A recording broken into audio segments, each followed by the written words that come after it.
All right, so if you could mimic or shadow someone in real life, who would it be?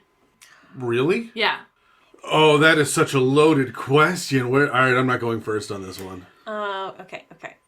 Well, you've had more time than anyone else to think about it. What's your answer? That was hard. Okay, if I'm going to go with like a famous person, like someone that I actually enjoy and would like to mimic and or shadow in life, it would probably Billie Eilish would be somebody that I would want to shadow and follow around. Or Sophie Bush, who plays One Tree Hill B. Davis. She's a great activist and I like her a lot. Course. So if we go with a famous person, that would be that. If I was going to go with like some kind of a fantasy realm character, which was way too deep, it would be Cass. Why? I don't know. You know, I thought you said Fair. shadow. You just want to fall around and look at the ass. I would, yes. Yeah. Okay, if we're talking celebrities, Pedro Pascal. Similar reasons, I'm assuming. Yeah, we follow that around. Yeah.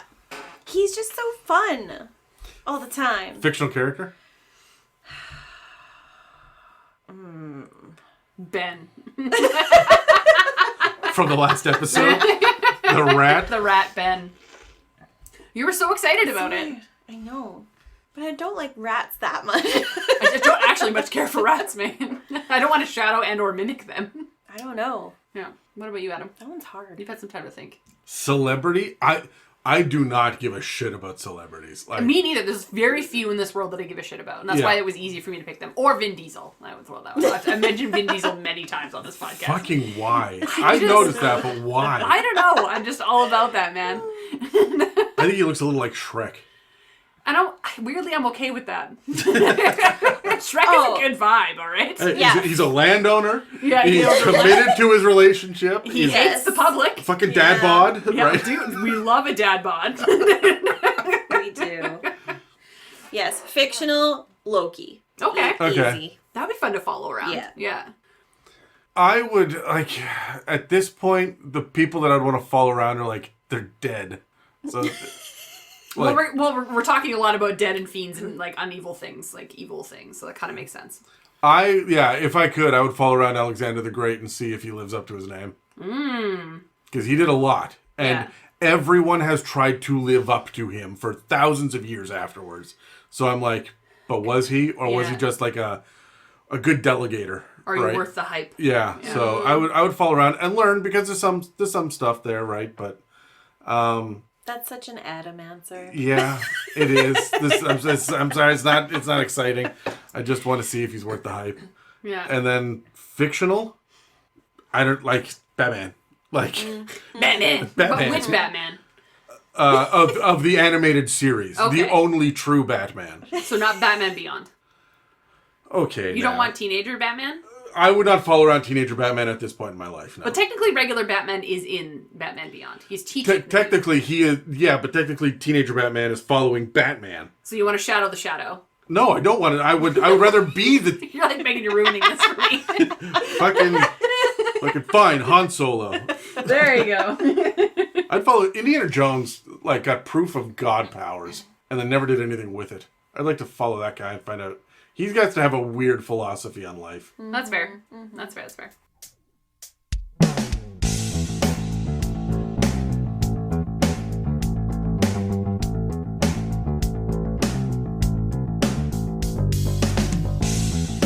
Welcome to the It's a Mimic podcast, where you never know what you're going to get.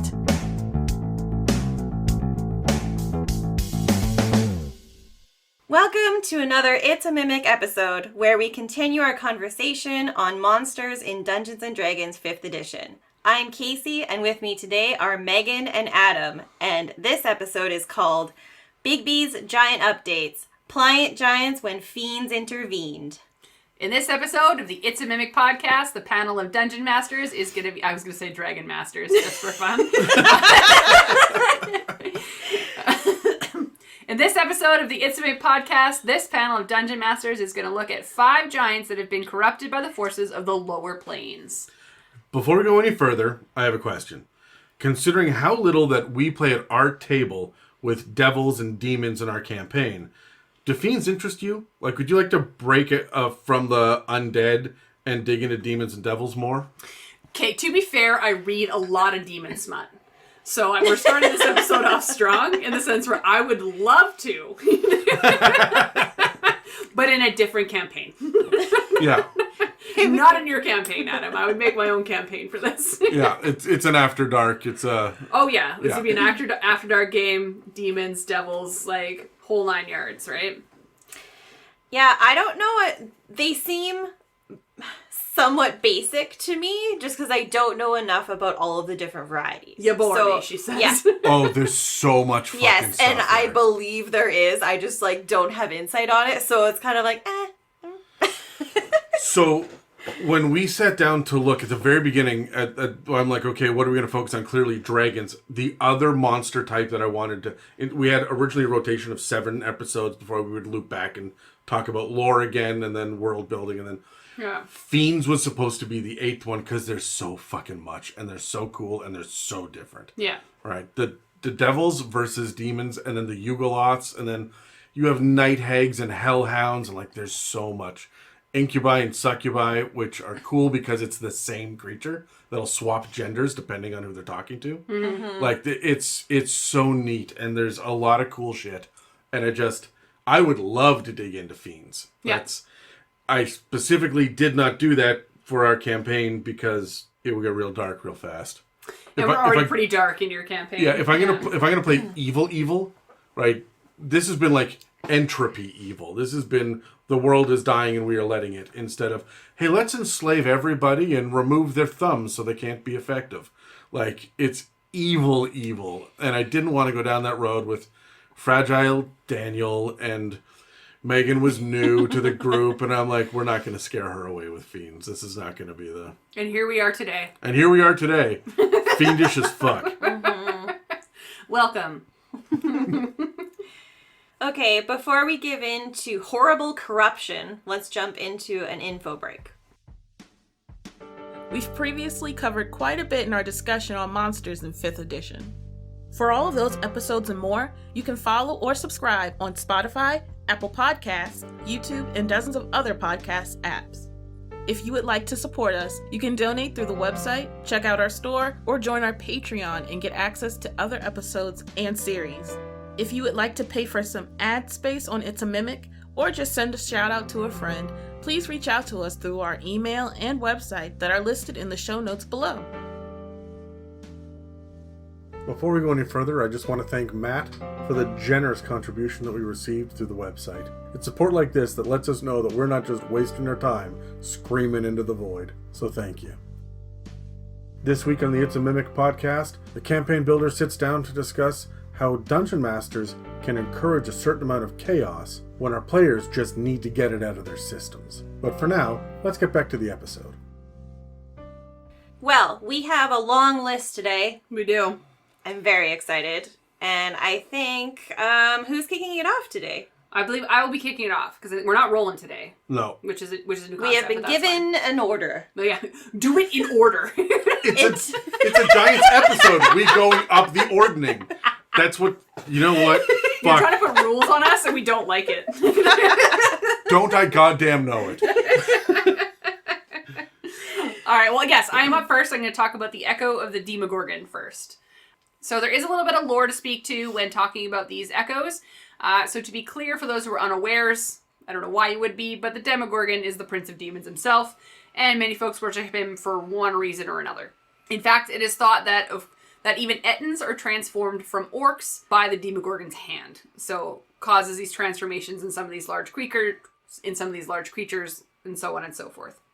So basically, an echo of the Demogorgon is just a creature that is blessed by the hands of the Demogorgon and are then created lightly in his image. I don't like that blessed by the hands of, because he doesn't have hands. He has tentacles. Well, we're going to get into that. Yeah. So the imagery in the text is very much a giant Ettin-looking ogre-like creature with arms that are tentacles to represent that of the patron himself, along with 2 very monstrous, gross-looking heads.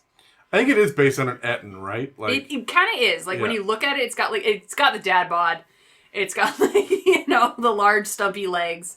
So it is very Ettin-esque. Is there a loincloth involved? I believe there was a loincloth. All Yes. right. Yeah, Cool. we love a good loincloth on these things. I do have, hold on. I had my book, but I lost it. Where did your book go?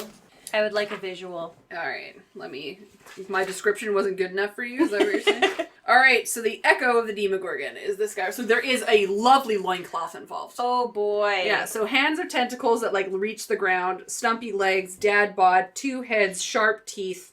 Great. You know? Excellent stuff.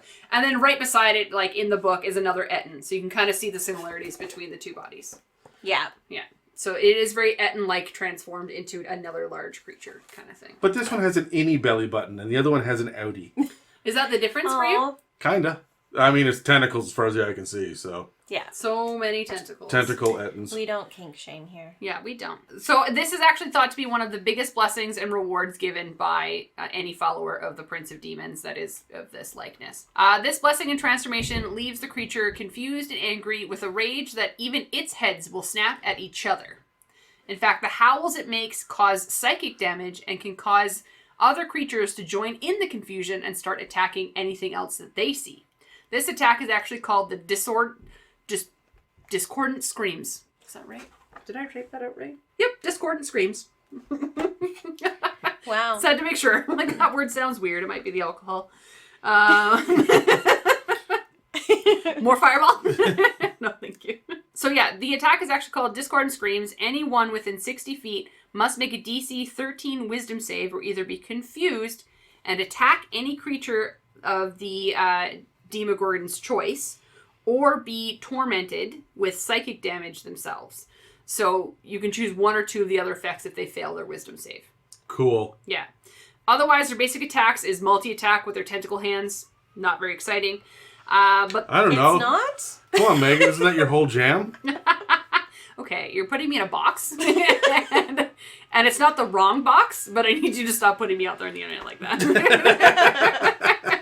So all the previously mentioned, along with having magical resistance and a speed of 40, this large chaotic evil fiend is considered a CR of 6. Kind of just above the average of a troll, which we talked about in the last episode. Mm-hmm. Yeah. Oh, also, they have what's called wakeful, which this is what it actually means is between the two heads, it's actually written that if one is asleep, the other one is awake. Gotcha. And it's represented within having a passive perception of 17. Okay. So you can't sneak up on this thing. It doesn't sleep, basically. Yeah. Yeah. But yeah, that is the Echo of a Demogorgon. I like it. It's fun. It's cute. What's the CR on it again? 6. Yeah. Yeah, this is going to be scary at low levels. If I'm rolling out demons in my campaign, I'm going to do it at level 5, so it should be a CR 6 because it should be scary as fuck. So, yeah, I like it. It's scary enough. It's got psychic abilities. It's got questionable psychic abilities because if it does the same attack twice, it might have a different effect. So that would scare your group, thinking that it might have more abilities than what presents the eye. Yeah. But its physical damage is not that strong. So, like, it's, it's got its melee attack, but it's 2d6 plus 6 damage to hit you with its tentacle mitts. So that's not the scary part of this thing. No. It's going to be the psychic damage and the screaming and the fearing and all that kind of stuff. Yeah. Yeah. And it's got enough hit points to last a little while. Especially at that level where everybody's doing 1d10 or 1d8 damage. So, yeah. Average of 85. What's the reach on the attack? Sorry if you said it. 10 foot. Okay, just 10. Yeah. I would give it more than that. Those reach the ground. Come on. I think it should be able to reach into our hearts. Reach into our hearts. Oh my god. Oh yeah, also apparently its mitts also do 2d8 necrotic damage as well. Yay, so more damage. More death damage. Actually legit scary now. Yeah. And it can hit you with that twice. Alright, should we roll for more convo? Let's do it. I'm yellow this time. I'm red. Black dice. I have 15. I have 9. Oh, and 6. Alright, Megan, role-playing, inspiration. So these things have an intelligence of 0 and a wisdom of +1. And it only speaks abyssal, giant, and orc. So communicating with one of these things is going to be pretty fucking hard if you weren't expecting that you're going to have to learn how to speak abyssal or giant. So it's not going to want to talk to you. And it doesn't have telepathical capabilities as some of the other like demons and fiends that you find within the game. So this thing is literally just going to be screaming at you constantly, causing you psychic damage. I feel like a rumor that you would hear about this monster to kind of know that it's around would be you hear its howls at night, right, in the distance. So it'd be like, oh yeah, it's just wolves. Oh, it's just this. Oh, it's just that. You're not really expecting to find a full-ass demon hanging out somewhere, right? They're just expecting it's an animal or, again, like a wolf or some kind of mountain goat that screams, you know? Because now in my head, all I can hear is the screaming mountain goat. Fuck. That piercing, like, tone that just, like, rips through your brain would definitely be something that I would play into if I was a DM, is how annoying that shriek is. Mm-hmm. So, like, you don't get sleep at night because this thing is howling throughout the evening kind of thing. I almost want to, like, record it ahead of time and put it on a loop. Oh, my God. And just play through it, like, play through a whole, like, random encounter in the middle of the night with this thing howling in the background. Creepy. And as soon as the initiative's done and the creature is dead, a goat walks through the background. It's just a regular sized little nothing goat. Yeah, a nobody goat. Adam, what do you think? For role playing for these guys, one of the things I want to lean into is the fact that they're dumb as fuck, right? And so A dumb giant. A dumb giant, but also one that knows for a fact that demons exist. Yeah. And is a little bit crazy. So I want it to be superstitious. I want it to be able to see omens in everything and be wrong. If your players figure out that if they get a paper mache head and put it on their shoulder, they might be able to control this thing. Mm-hmm. Right? I'll acknowledge the fact that abyssal and giant are not, and was orc, are not necessarily the go-to languages. But yeah, I figure you have a 20% chance or so of someone being able to communicate with it. At my table, everybody chooses giant, right? And Charlie, I've got a 50-50 on infernal or abyssal, depending on his mood. Fair enough. When he does character creation. Yeah, and he will have comprehend languages, like, immediately as well. And so will Dan, and Dan is going to be able to... Dan will speak orc, because of course he will. Like, my table, they will be able to communicate, right? So, someone will be able to. Yeah. And so it's a pretty decent chance, but I mean, if you're running a 2-person or 3-person table, maybe not. So yeah. So the superstition, having this thing, I would be very, very animated, because it's not really smart enough to hide its intentions, and then you can play the rage and then the fear and then the infighting, and you don't need to know what they're saying to see them babbling and fighting and arguing with each other. Mm-hmm. The two different personalities of the heads, right? Yeah. Yeah, and you could play into that and try and encourage them just to fight amongst themselves while you move through. Or you could not engage and take that as, like, a surprise attack. Mm-hmm. Yeah. Yeah, I like that role-playing. And I like that what you said, Megan, about just, like, this is where you use sound for the intimidation piece. Yeah. I like both. What about exploration? So I feel like even though they're dumb as sticks, they're very proud of the fact that they have been chosen by the Demogorgon. Like, it's a weird, like, I'm full of myself. Kind of thing, right? So I feel like their layers would be, like, their trophy house to, like, and, like, of offerings to their god. So anything that they kill, half of it goes to the Demogorgon. And so there's going to be one room within their lair that is just a dedicated dumping spot for their offerings to their god. And there's some of them are, like, super shitty. Like, it's like the end of a broken club. There'd be a fucking rat orc in there, you know? Like... But it would be split exactly down the middle. Yeah. Through one dimension or another. Yeah. Halved. 100%. It's like going through a divorce. You get half of this goat. Yeah. I'm still caught on the goat here. You know that no, but goats in real life can be born with 2 heads and still live and function for a short period of time. Yeah. In a fantasy world, this guy's collecting 2-headed creatures. Ooh. Right? On the hunt for specifically 2-headed creatures. Yeah. Yeah. Okay. So if you imagine your peasant farmer has a goat that gives birth to a 2-headed calf, and that is a sign of evil, right? That is, the superstition comes in, and maybe they even attribute it to Demogorgon. And then this fucking thing shows up, murders the farmer and his eldest son, and then tenderly picks up this little calf and walks away, right? my precious. Yeah, exactly. Oh, Lord. So, I'm going to be honest here. You will hear this thing before you see it. That is my environmental thing. Silence is not the answer here, right? There's going to be just a cacophony of noise from these two heads. Yeah. Because they are not going to be able to reason with each other. The one who's right is the one who's loudest. Yeah. Yeah. So and they just keep getting louder and louder against each other. Until they're screaming. Yeah. I love it. I wonder if there's, like, if you can try and deceive it somehow to leave you alone. Like, say, you come across a city or something that it's like, please save us from this creature that attacks in the evening and has horrible screams. And you go and you assess the situation and you realize that if you just put up a, like, fake statue of something that is much, like, something that will scare it away, like, much bigger that it knows it can't defeat, just, like, erect that in the town square, and then the ogre just shows up and is like, oh, fuck. They got reinforcements. Let's go. And they just, like, it just never enters the town again. Because it's like, just need to intimidate it. Oh, that thing is bigger than me. I gotta go. Yeah, because it's, like, like, it still has the sense of, like, self-preservation. Yeah. So it's like, bottom of the totem pole of the ordning. Yeah. But it's just like, oh, no, let's not take that on.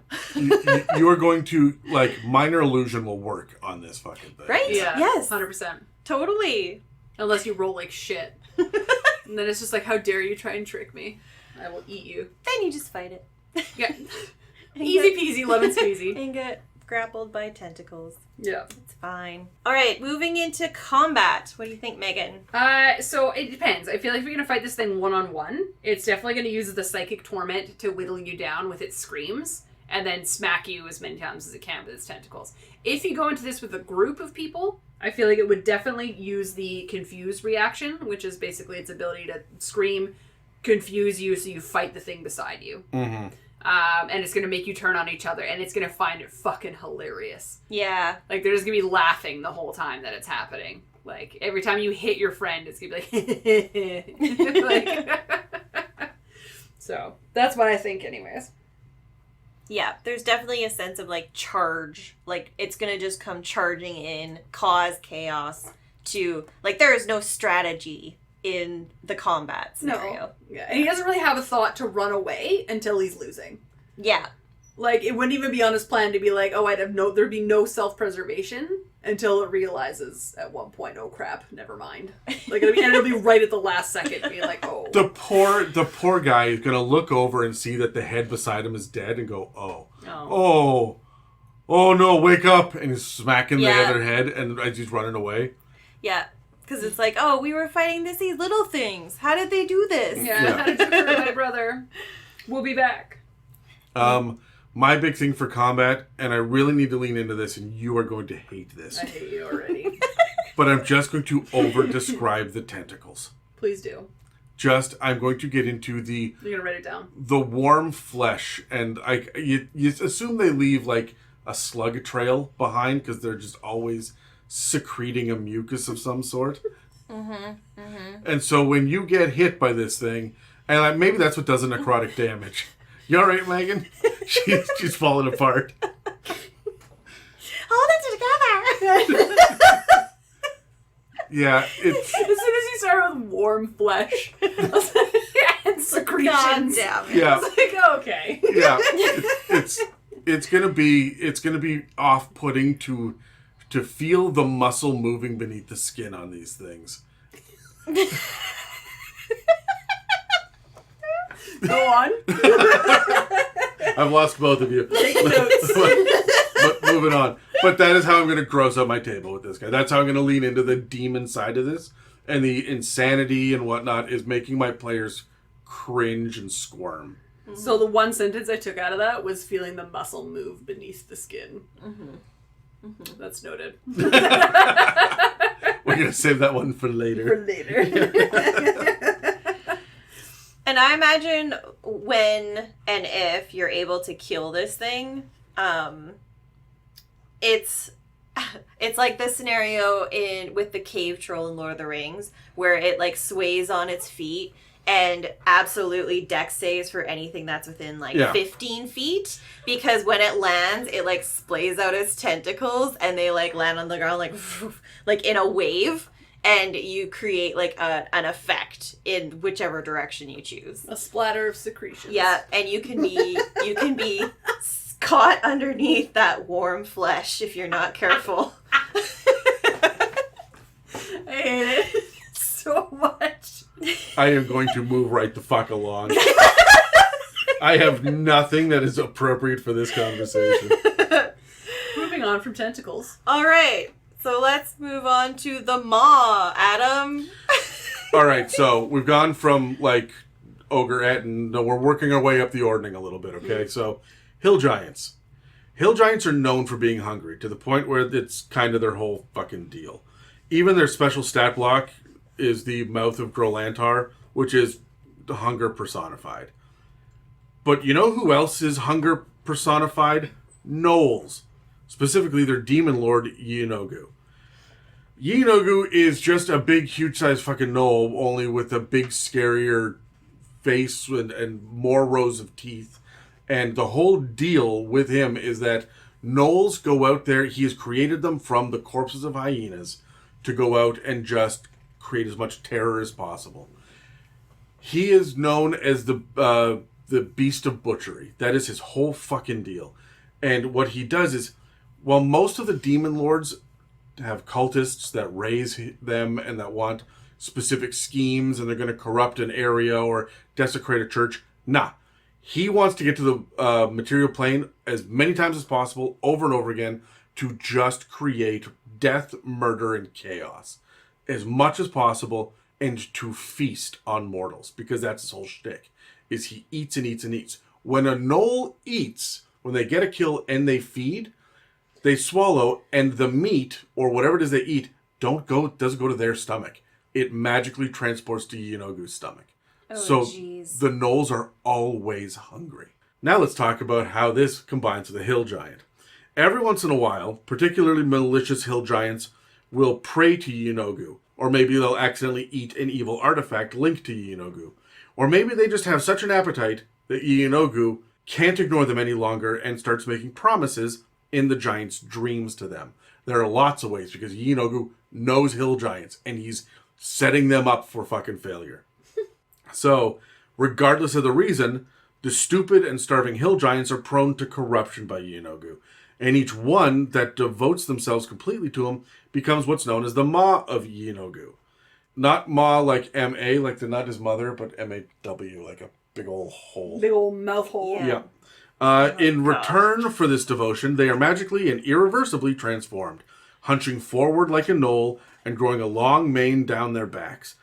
But the most noteworthy physical change is the growing, massive mouth that is bigger than the rest of its head, and the rows and rows of ever-growing and always increasing in number teeth that fill the mouth. And it's the teeth that are the main thing here, not even the size of the mouth. Did you guys ever see the movie Legion? Yeah. Do you know what I'm talking about? The ice cream truck demon that shows up, and it's like just the jaw gets so weirdly long. Yeah. And it's got that real body horror to it. Gross. That's these guys. These teeth that they have are so painful that these creatures are seen often ripping out their own teeth, only for those teeth to regrow rapidly. Some of the smarter ones will actually rip out their own teeth and throw them at enemies. Amazing. Daggers. Yep. But as upsetting as this imagery might seem, it's not as terrifying as the fact that encountering a Maw of Yeenoghu that's aware of you always turns into the same encounter. The Maw of Yeenoghu drops to all fours and charges chaotically toward you, and it opens its mouth as wide as it can, dragging its lower jaw through the loose dirt like a plow as it barrels towards you to pick you up. It's huge. It's technically a demon, and it says it's typically chaotic evil, but come on, it's chaotic evil. It's always chaotic evil. Oh, yeah. It just wants to eat. Nom, nom, nom. It's got high strength, con, and wisdom, average dex and charisma, but somehow getting imbued with Yeenoghu powers has made this creature slightly smarter than your average hill giant. So it's got enough intelligence to be able to hunt you down and to come at you. It speaks Abyssal and Giant, has dark vision up to 60 feet, and a decent passive perception. The AC and hit points are pretty standard for CR10, but they have increased saves for con and charisma, and they have magic resistance. So that means they're potentially going to stay in the fight for an extra round or two. Mm-hmm. And the Maw of Yeenoghu has 10-foot reach on its bite, which does 2d12 plus 6 piercing damage. and it has an attack called Fang Fling, which is a tongue twister. It took me a while to practice that earlier. But also has a range of 30 feet, 90 feet with disadvantage, does 1d10 plus 6 damage, and the multi-attack lets you choose between 2 bites or 2 Fang Flings. My favorite part about it is it's also got this gorging charge attack. It recharges on a 5 or 6, and it moves up to its speed without provoking opportunity attacks, and moves through the space of large or smaller creatures, and it moves through their space. If it moves through a creature's square for the first time on that turn, the creature has to make a DC 18 strength save, or take 3d12 plus 6 piercing damage, and also you become grappled and restrained. If you're already grappled in its mouth from the previous turn, then you become prone if you haven't escaped yet. And that means that its bites are going to have advantage as it literally chews you up in front of your friends. There's no swallow mechanic. It just bites and bites and bites and bites and bites. The only good news is that it can only fit one creature in its mouth at a time, but I myself would change that for small creatures. Fair enough. Yikes. But just because we need to get a little nastier, the Maw of Yeenoghu also has one more trick up its sleeve. If it takes damage, it can use its reaction to make a bite attack against a creature within range. If there isn't one within range, then it makes 2 of the Fang Fling attacks. 2! Great. Yay! Yeah. So, Like one final effort. don't be close to it, or it will come at you. And even if you aren't close to it, it can, like, what was its speed? 40 feet. 40 feet. Yeah. Like, and Standard. Charging on it its will 4 feet, I feel like this is like a bull. A terrifying bull. Yeah. Where it's just going to charge, attack. Charge, attack. If it happens to pick up things along the way, great. And it's going to chew and chew and chew. I might add a swallow mechanic to this, just because I feel like it needs that. Right? Yeah. Grapple with the mouth kind of thing. Yeah. Yeah. But this is relentless. It will not give up. It's just Yeah. going to keep coming and keep feeding. Yeah. Crazy. All right, well, let's roll. Let's do it. I'm taking black. Final yellow. 18. 17. 11. It's fine. All right, let's kick things off with role playing. Adam, what are your thoughts? This thing has got to be screaming at the top of its lungs. If its mouth is not full, if it is not charging, it has got to be screaming about hunger. Yeah, it's got a howl. Yeah. Like, very much loud noise. When you first come upon it before it knows that you're there, it has either got to be eating or it's clutching at its starving stomach. Right? It's always, always, always hungry. It's never going to be satiated. Mm-hmm. Ever.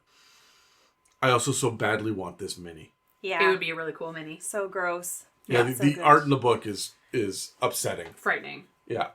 Yeah. Yeah, it hurts your brain because it's on all fours. Yeah. Like dragging its bottom, like, It's jaw. Like it says right in it, like a plow, and it's so gross. It's Yeah. not great. Yeah, I imagine you're going to come across this perhaps, like, in mid-feast, destroying, like, always go to, like, you know, the cattle or the horses. Yeah. But, like, you see these, like, plow scrape marks leading up into a field, and then you come up to it, and it's just, like, devouring creatures. And it's that disgust, like, it's just trying to consume it. So it's that disgusting, like, bone crunching, just consuming, doesn't matter what it is in its mouth. And then it just turns and sees you. And then it just, like positions and charges right at you. Yeah. Like, no questioning whether you're dangerous or not or whatever. It's just, like, food. Yeah. On. At CR10, you have to assume that it has always been the toughest thing in the room until now. Yeah. Yeah. What do you think, Megan? So I was thinking more like a quest or an adventure that you could do with one of these, and because they're not necessarily tied to anything specific, and by that I mean they could appear anywhere. Yeah, there's no home for this. them. They're just kind of like they've been given this boon of this And then terribleness. sent into the world. So this could randomly show up in a random encounter. Mm-hmm. Like you're just going through the woods, you're going through like a land. Hold on, I gotta take notes. Yeah, but like you could, or you could meet an NPC who's a demon hunter, and they know that one of these is in the area, and they're hunting it down. Yeah, and you're they've been given hired. the option to help, right? Or you ignore it, but in a random encounter come across it at some point. But again, because they're not really tied to anything, you have that freedom to use them anywhere. Mm-hmm. So from a DM standpoint, you can do that, I feel. Yeah. Yeah. Like it. Yeah. Yeah, I guess I touched a little bit on the exploration, but let's dive into that a little more. Adam, you're first. When you are hunting this thing, you will know because of the unique, like, it's on 2 feet and then suddenly it's on 4, and there's this churned dirt in lines through the region as this thing is hunting and attacking. Yeah. It's just teeth everywhere. Yeah. That have been flung. Like, they're embedded in the side of trees, and not like it's bite marks. There's just random teeth everywhere. Yeah. I would say that, if I can be honest, I'm probably going to use these when you guys run across gnolls, and there's an army of gnolls, and we're fighting the gnolls, and Yeenoghu stumbles upon a hill giant or summons, because he's all about hill giants as well. He's going to summon them over and say, hey, here's the power, and I'm going to send you off as a just tank to fuck with the heroes while the gnolls are raising a city, to the ground, right? Yeah. So this is going to be a distraction. It's not going to work well with gnolls. It's not about that. This is just your big bad evil guy going, hey, look, I'm going to send you off to create havoc and chaos over there. And that's totally what Yeenoghu would do. Mm-hmm. So yeah, it would probably just devour gnolls as well. Like, would it even care? There's nothing in it about joining Yeenoghu's army. Like, this is just being imbued with his shit. I love the fact that you can accidentally eat an artifact. So if he eats an adventurer with a Yeenoghu statuette that's radiating evil, in his backpack, and he eats it. On accident. Yeah, completely unaware that this is happening. Here we go. Love it. That's pretty good. I do also like the fact, now, because I love a good cult. So now I'm thinking of, a hill giant cult that has one of these trapped, and they just constantly feed it as offerings to this god. Yeah. But they have no idea what god it is, but they just know that it's inherently magical, right? But then all of a sudden they have this weird hill giant cult created because of this one creature that suddenly appeared within their ordning group. You know what would be really interesting? Because you have the Mouth of Grolantar, right? Mm-hmm. But that creature is known for, it's just the most hill giant of all time, but he's so hungry all the time. Yeah. If they are consistently trying to feed him, and if they, would he eventually just run out of food in a region? They've got to be nomadic, right? They're eating too much. And if he can't find food, does he then turn to Yeenoghu and turn his back on the giant gods? And then a Mouth of Grolantor turns into this thing as well. We can be powering up as we go. And you could easily add a bit of deceit when a party comes along to see it. If it's not eating anything at the moment and you find it wandering through the woods, it could look like Bigfoot or some sort of giant just wandering through if you see it from the back. You might just think it's a troll. Yeah, or an end, it's or on something. 2 feet and it's lumbering away from you, and then suddenly it just catches, somebody makes noise, and then it turns around and goes down on all fours. That moment of it, it looks over its shoulder and you see one glowing red eye from the demonic influence on it, and then suddenly it's charging. Yeah, and then you see its giant maw. That could be a fun reveal. Okay, combat. This thing seems to have one angle to it. It's got 2, because it can throw the teeth as well, right? A ranged and a charge attack with devastating results. I love it. Your players have got to run. You have to be mobile, and you've got to get high, because this thing will climb at half movement speed, right? And it's not going to be able to drag its jaw across the ground when it does that. So I'm going for vertical to fight this thing. That's the right answer. And stay outside of the 90 feet of those teeth, right? So, yeah, I think I like the idea of the party also seeing it pause and kind of look like it gets angry and reach into its mouth and rip out a tooth, and then see it just hurl it, and then suddenly you're defending against ranged attacks. The ripping out his own teeth, and you can talk about the blood pouring out of its mouth where it ripped out a handful of teeth. Yeah. And then the person inside the mouth getting eaten can watch as those teeth grow up through the gums again out of the bloody sockets. And we love good body horror. Love me. No, never mind. Moving on. Yeah. But I was thinking about the teeth too, and thinking about what would happen when it dies. I can imagine that when it keels over and finally dies, all of its teeth fall out. That's so cool. I absolutely love that. Because, like, they're being held in and they're growing from the power of this god, right? And so, like, when it suddenly dies and it loses that imbuement, like, it's going to lose all of its teeth. They're just going to fall to the ground and it's just going to shatter teeth across the ground, right? And then your players are obviously going to pick them up. And now you have, like, these weird magical teeth bones. Yeah. Yeah. The rogue is going to make so many daggers. They're going to make a dagger out of them, right? Yeah. I imagine that its jawbone has broken and it is just one big strong muscle where the jawbone holding it together. Yeah. Yeah, so it's elastic and it can open up into like wider shapes and stuff as well. Yeah. And it has to be so painful. Ugh. Ugh. Yeah, and that's why it's like enraged charge, because it's just constantly in pain all the time. Yeah. Just needs a good dentist. No such thing. Fair enough. All right. Any final thoughts on that guy? No, gross. God. I really like him. I want the mini. I think the mini's rad. I would paint that mini if it came unpainted. All right, moving on. We're going to talk about the Fire Hellion.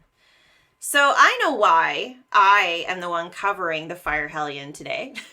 Because it's a new form of my love for fire giants. Do you like fire giants? I don't know if you guys know this How about strange. me. What's up with fire giants? Didn't know that about you. They're just stocky, beefy. It's the dad bod for her. Yeah. Yeah.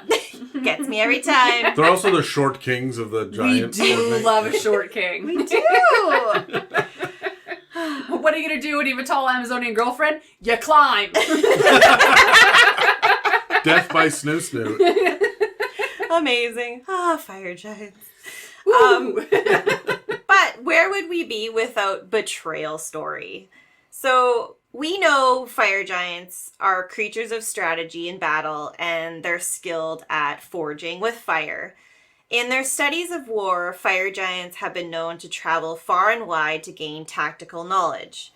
One known war is the Blood War, an endless battle between demons and devils in the lower planes.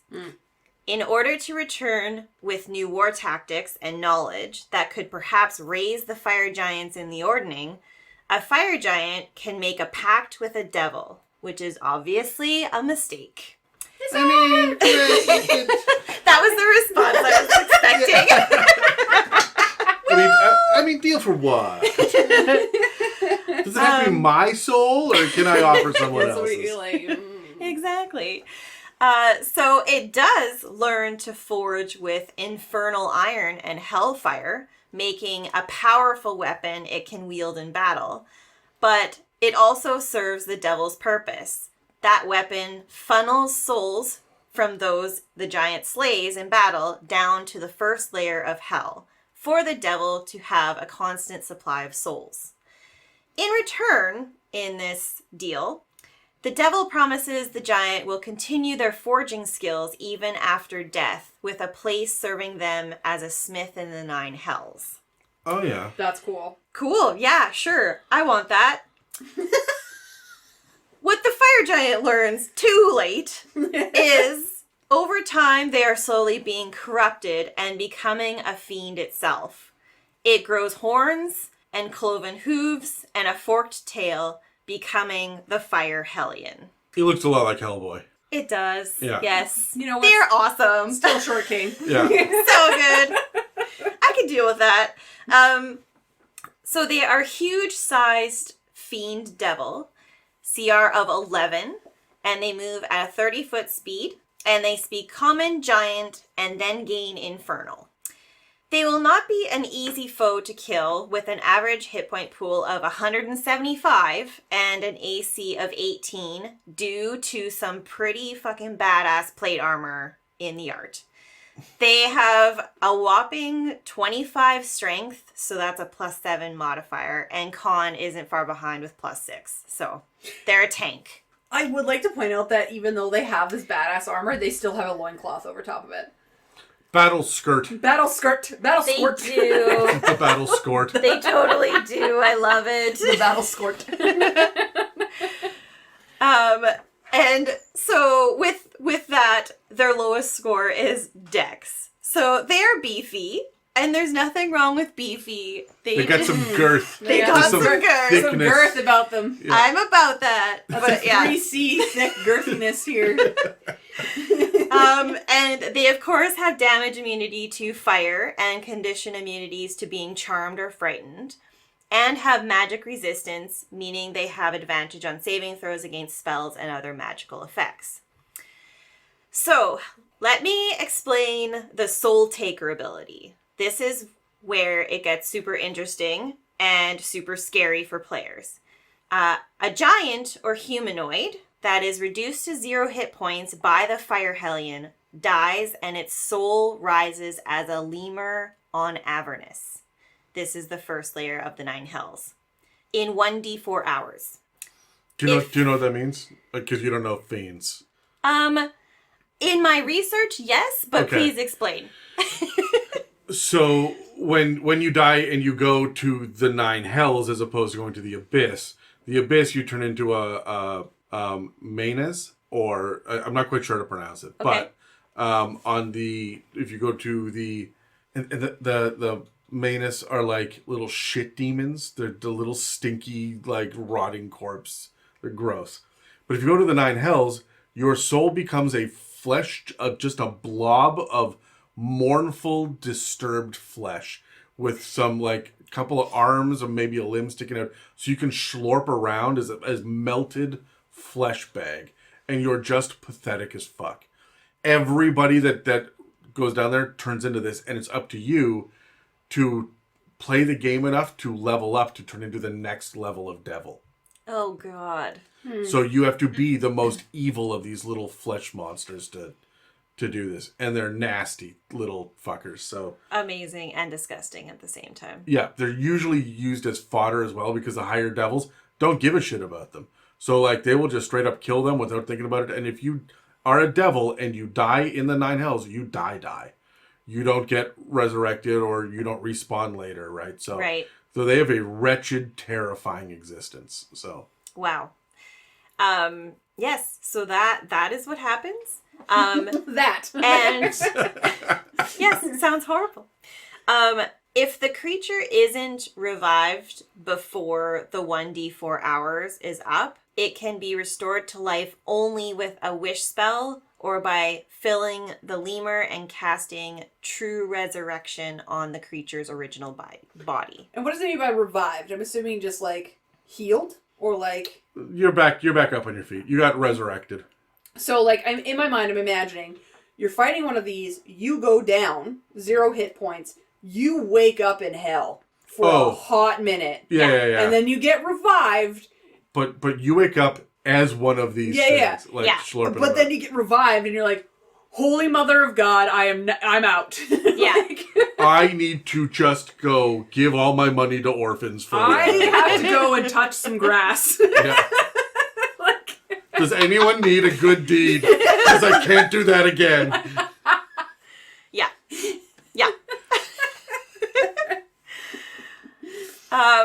So that is obviously with this horrific but amazing weapon that it has forged, has the Soul Taker ability.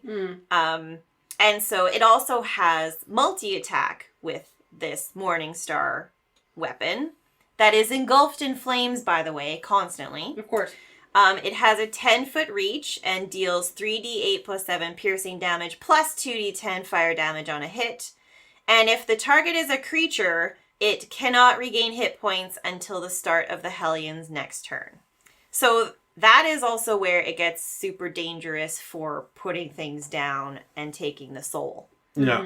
It also has one last interesting ability. It can hurl an infernal orb. So this is a magical ball of fire that explodes in a 20-foot sphere on a point it can see within 120 feet. Each creature in that area must make a DC 17 dex save or take 4d8 fire plus 4d8 necrotic damage on a failed save, half on a success. How often does it get to do this?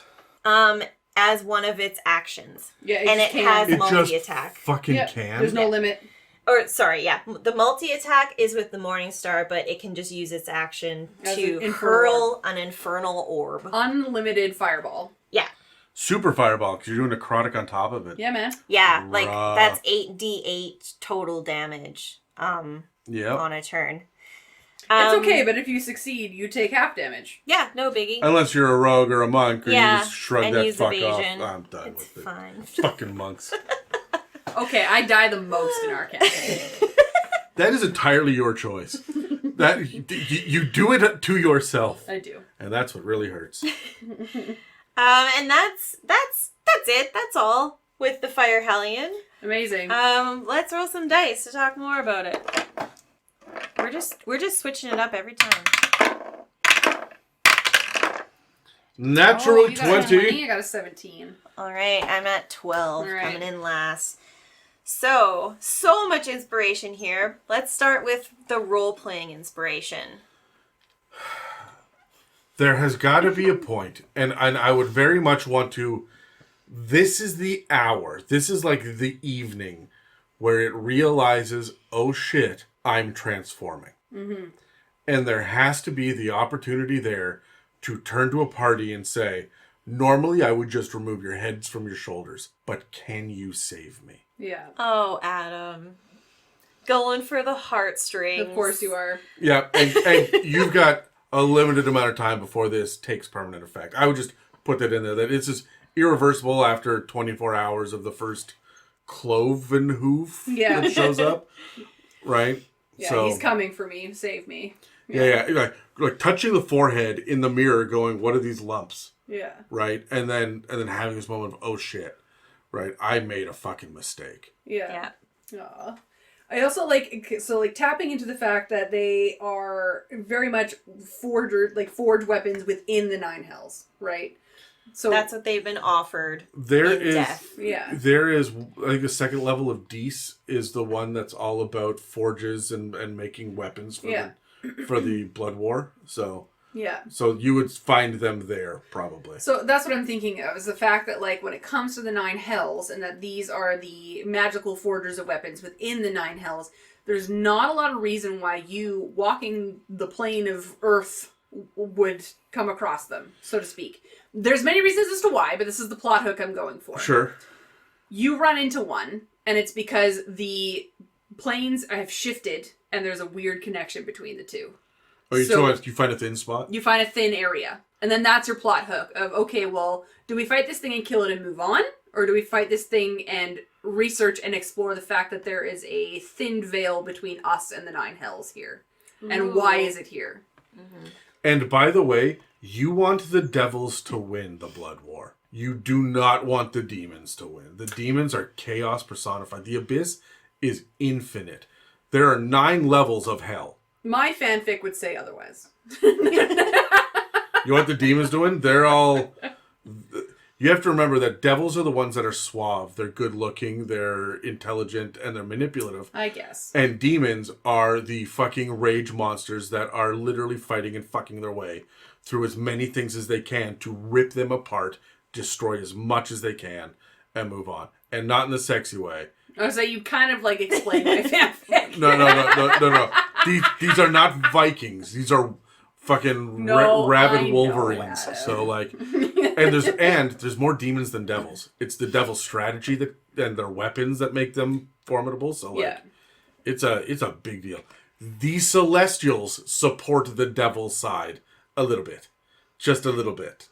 They will team up occasionally. I mean, our Fire Hellion short king is a devil, so I'm gonna support our devil. Yeah, we must. Yeah. Was there a specific? I missed it. Was there a specific archdevil that gave him the power? Or is it just any devil, any deal? It just says packed with a powerful devil.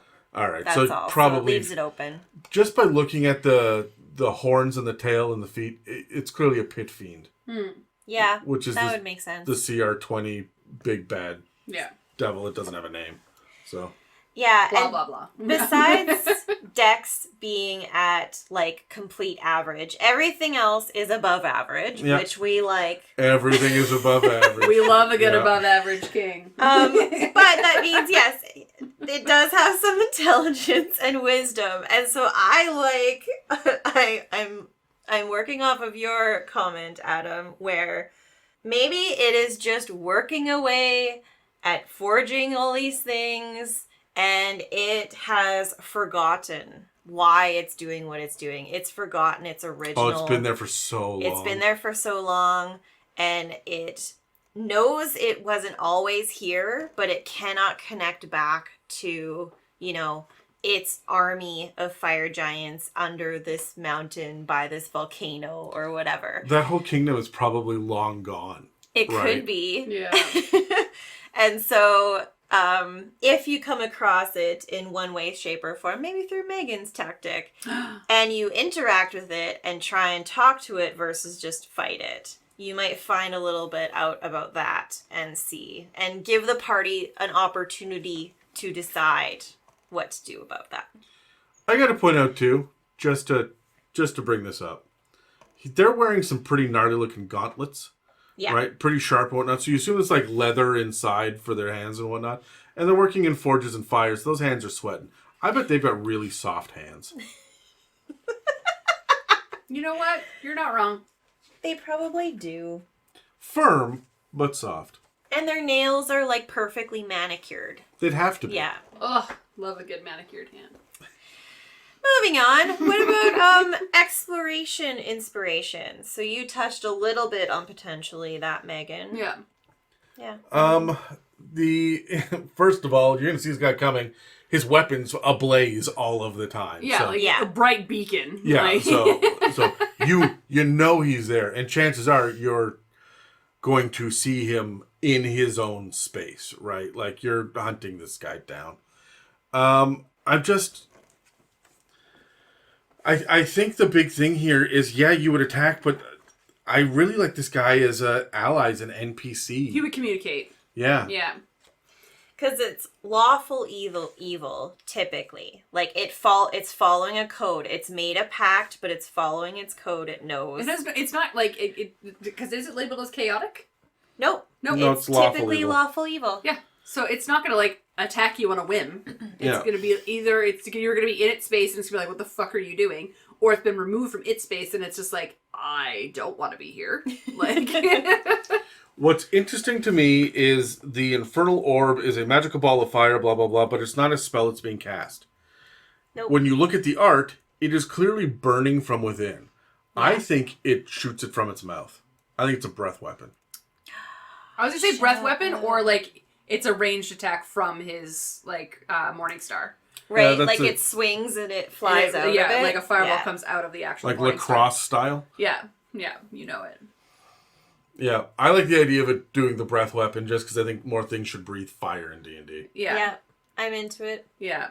But, when in terms of exploration, I do feel like if you're going to be near one of these, it's going to smell like sulfur. This is going to be your classic. It smells like fire. It smells like burning. You're going to, the land around it is going to be on fire. I bet he's cultivated a wilted. Mean cup of coffee, though. He's got a solid brew going. Yeah, But...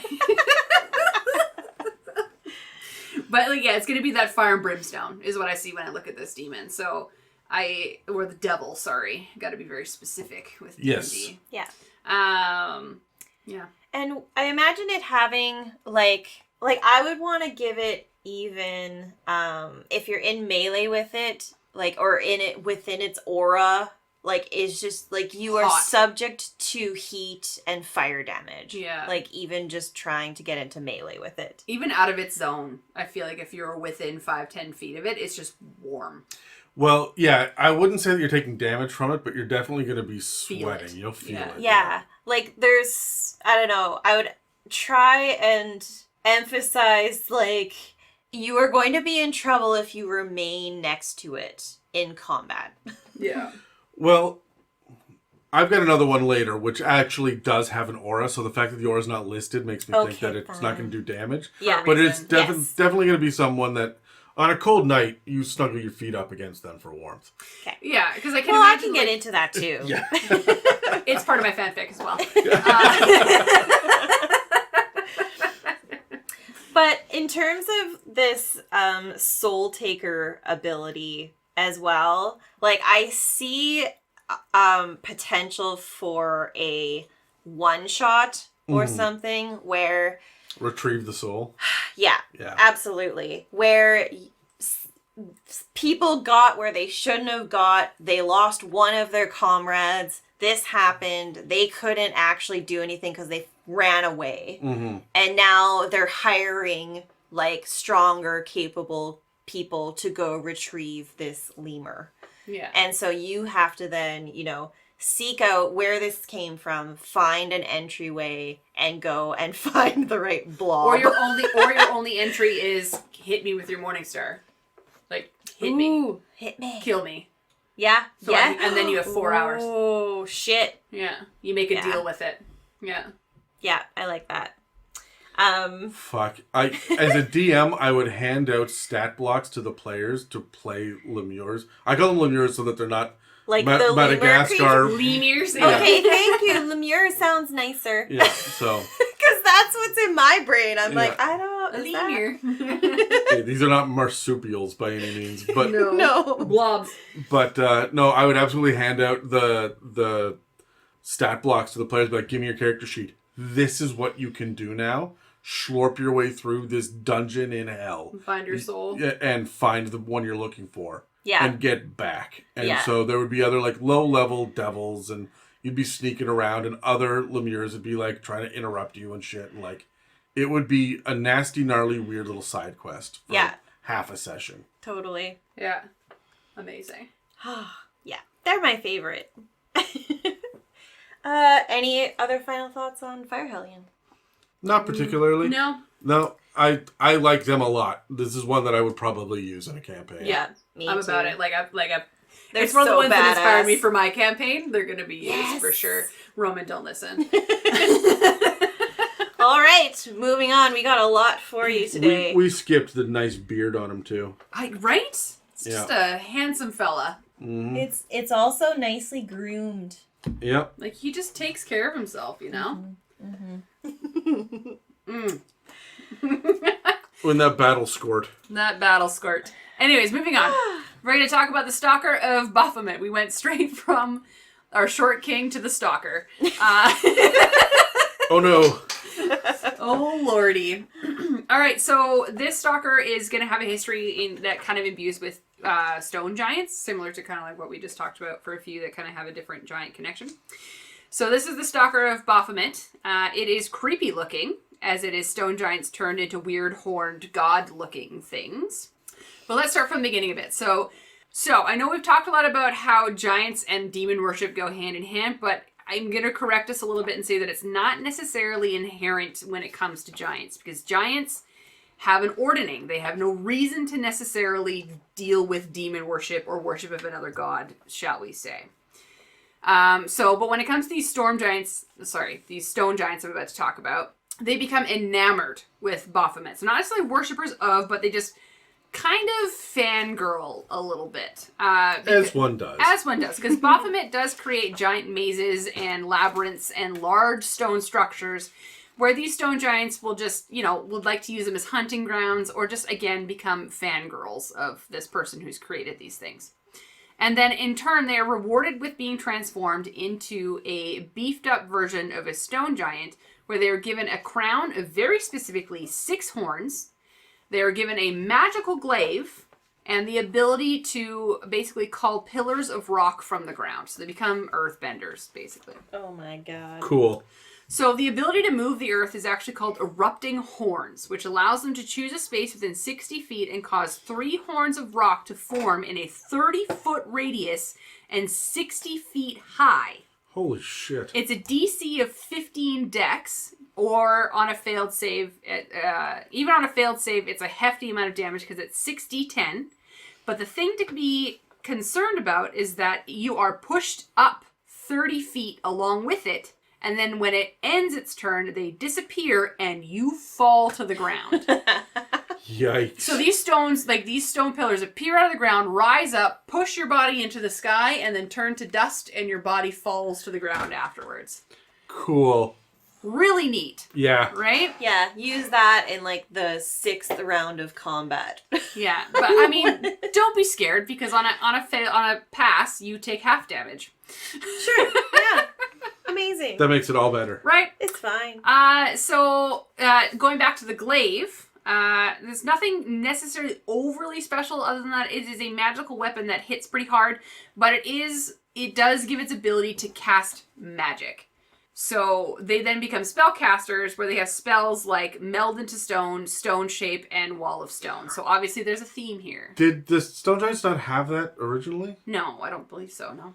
What was their Dreamwalker had shit, right? The special one from... The special one sometimes had magical capabilities, okay. yes. But your base Stone Giant, I believe, did not have Okay. spell casting capabilities. I'm going to be corrected by the internet in a hot second if I'm incorrect about that. Don't judge us. But I'm going to Google it right now, though, because I feel like, again, I can't have the internet come at me.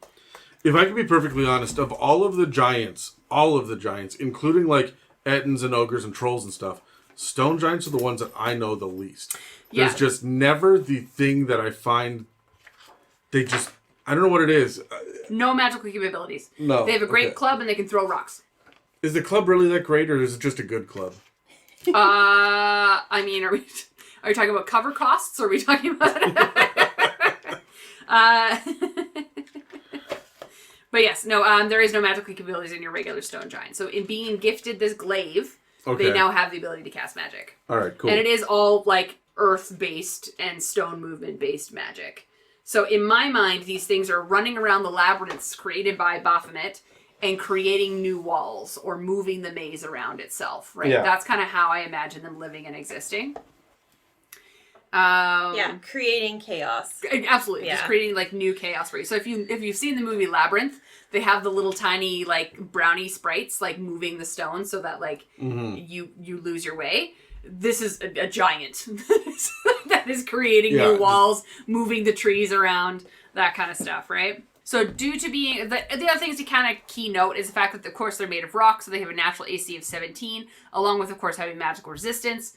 They do have perfect recall of the labyrinth that they tried first within, so... That's a Minotaur thing. Yeah. Which Baphomet is the demon lord of the Minotaurs. Created Minotaurs and all that in the first place. So that makes perfect sense. It does. And it's especially because they're stone giants, they like the earth, they're enamored by the fact that this person has created these beautiful mazes out of the earth itself.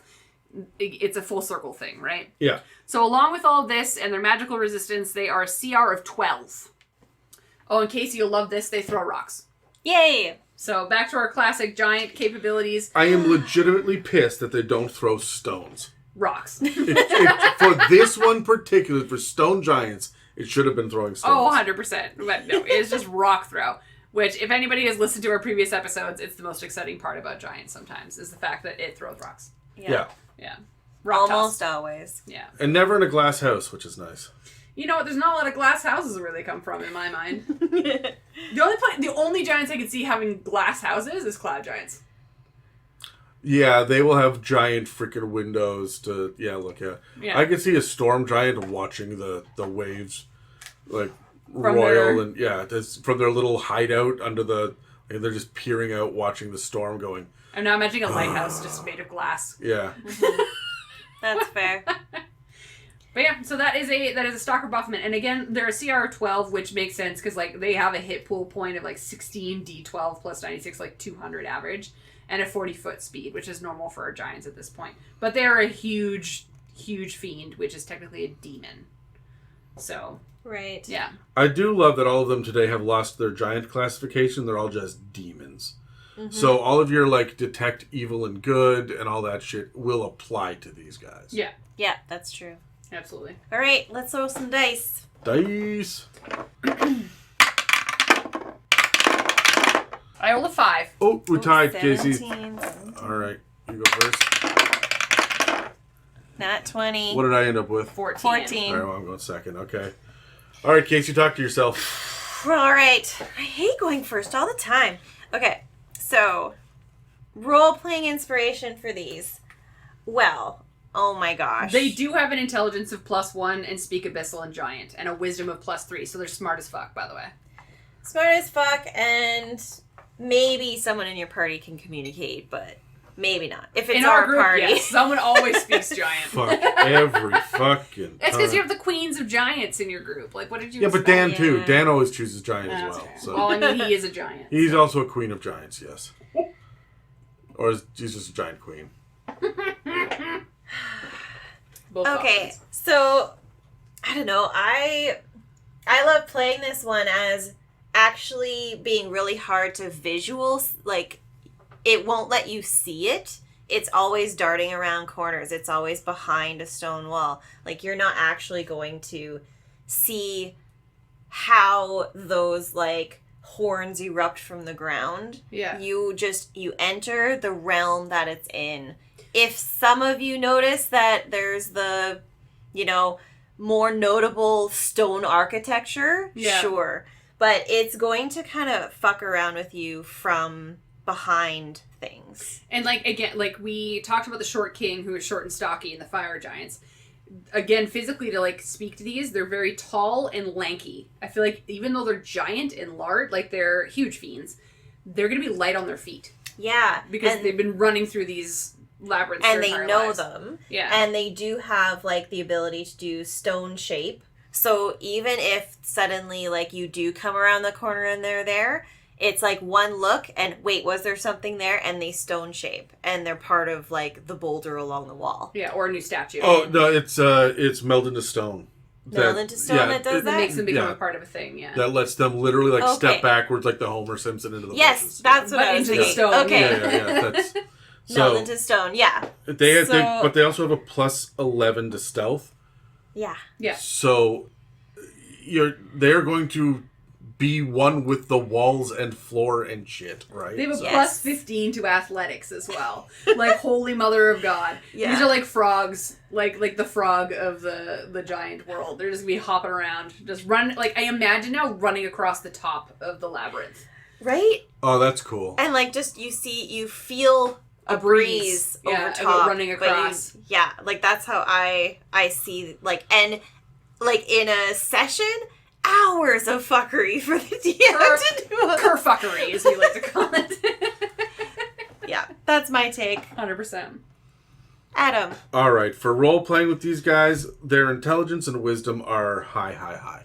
So, I mean, the intelligence is a plus 1, but it's still I'm going to tie them to a labyrinth. That is their whole shtick. That is why they are communing with Baphomet. Mm-hmm. That's their very deal. specific, yeah. Yeah, so I'm going to have a labyrinth that is actually not too big. It's only going to be... Well, you guys have seen the giant grid paper that I use. It's like 32 by 24 squares, right? Like 1-inch squares. So it's going to be roughly that size. And they're going to be 10-foot wide hallways so that this thing is squeezing through. If you run across it, it is taking up the entire width. And it's like shoulders are pressed together, right? So, because I know it's huge, but its influence is a 3x3 square. It doesn't mean its body is a 3x3 square, right?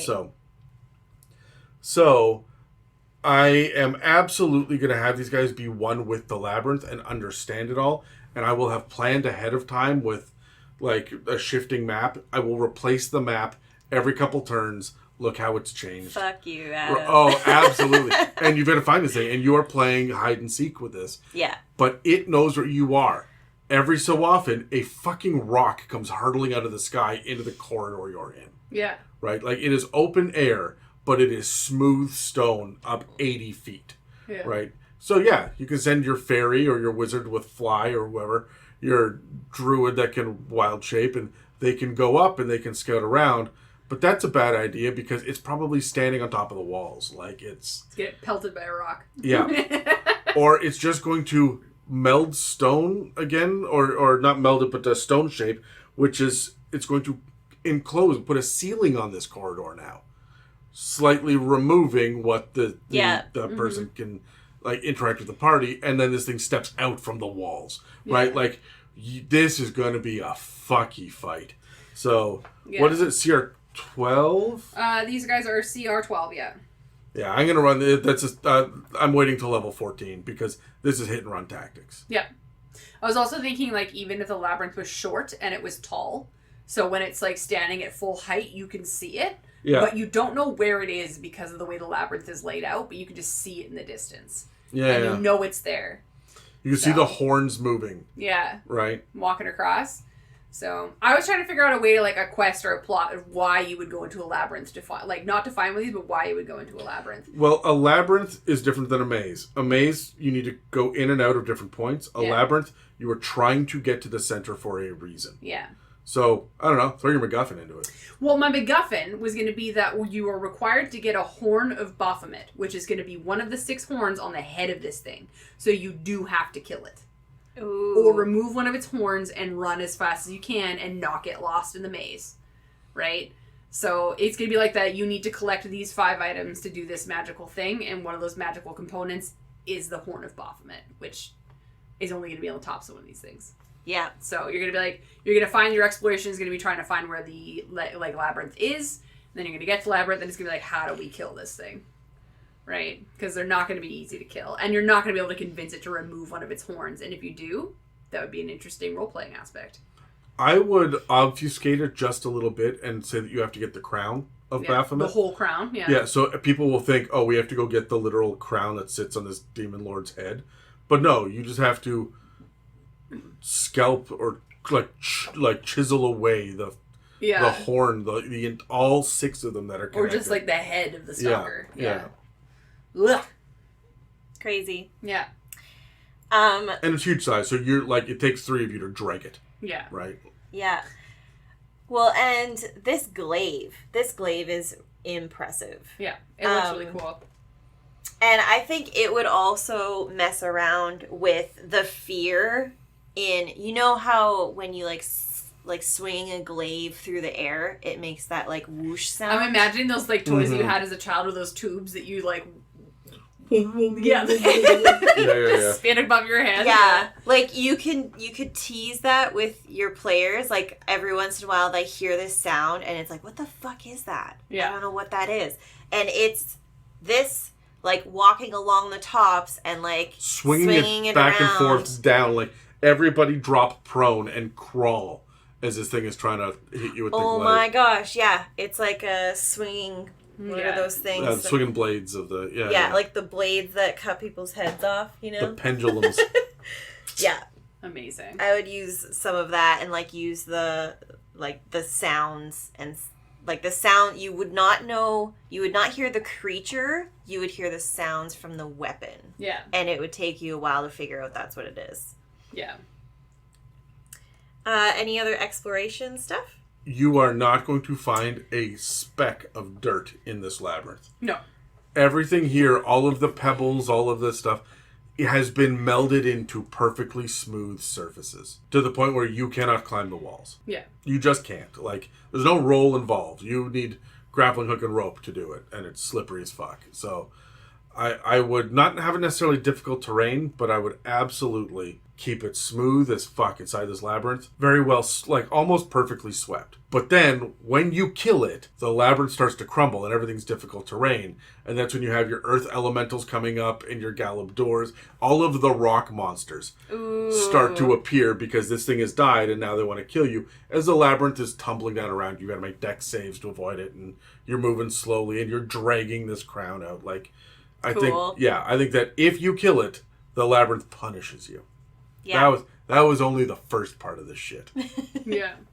As you know, Casey, every once in a while I will make an environment that will then turn on you. Like that spire of elementalism, that tower that you went up 510 feet in and then fell to your death and got blended. How could I forget? Great day for you. I was not there for that. I would like to point out I was not there for that. It would have been you if you had been there. The way that you play your characters. You're not wrong. I do play them as daredevils. Yeah. I will die. My monk was the same. Monks, am I right? All right, well, let's roll into combat. Oh, so much fun.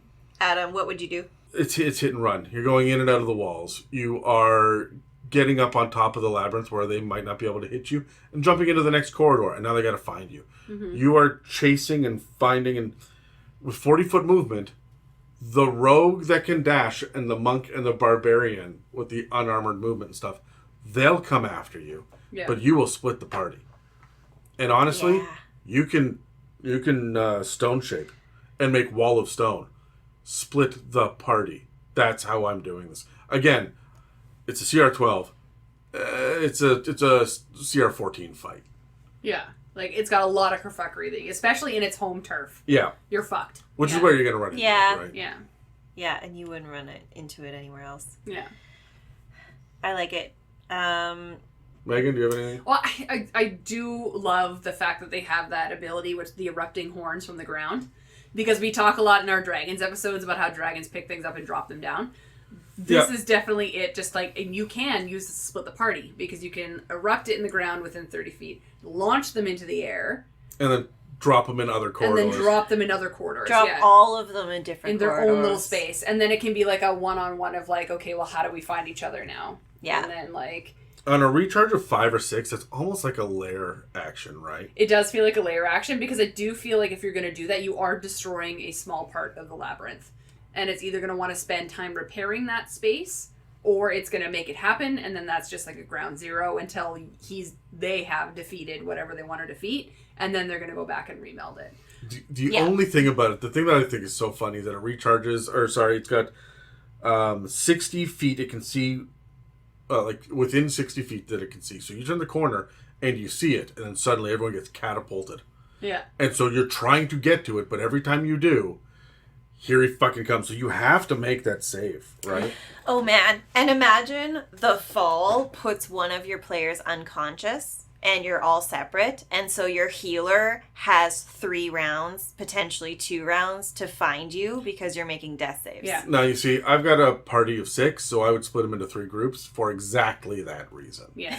So that you can either stabilize, so you don't have the player death right away kind of thing. Although I will... But this is like pretty... Like, it's later in the campaign. It still adds panic, though, because they're spending rounds trying to stabilize and make sure their friend is okay, while another group is probably trying to be like, okay, well, like, where is everybody? Let's go and attack and fight. Mm-hmm. And, like, it would just be, like, each one would be focusing on something different because of that reason. Yeah. Right? True. So, it would be a different dynamic, which would be fun. How would you do it? Murder. You were going to say something like, Murder.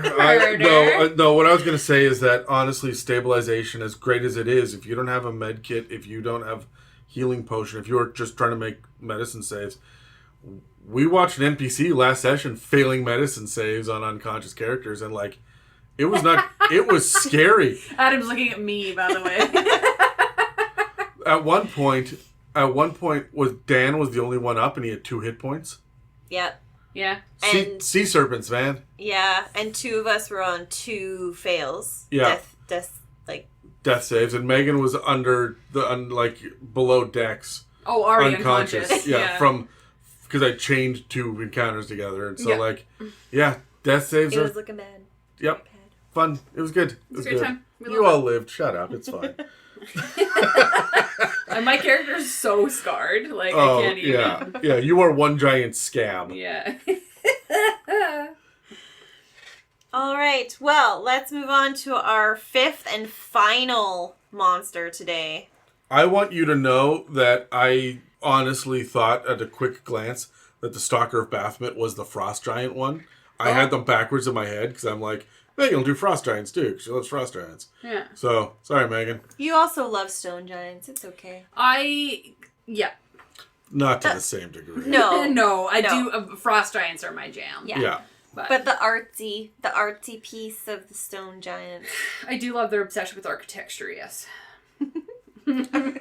All right, so this one is frost giants. And if I can be honest, they need to fucking stop worshiping the wrong people. Because first, the everlasting one that we got before was getting all cozy with troll gods and growing another head, and there's a bunch of fuckery with Vaprak. Now, the fury of Kostchtchie is snuggling up to a demon lord. Now, Kostchtchie is not one of the main focuses, and we never get a stat block or really a breakdown of them anywhere in 5th edition. They're mentioned very much in passing, and we get more lore about them in this stat block than anywhere else, but they're a golden oldie from previous editions, so I know a little bit about them. He is a 25 4-foot demon lord with a misshapen head and an ugly face, hunched shoulders, and short, stubby legs.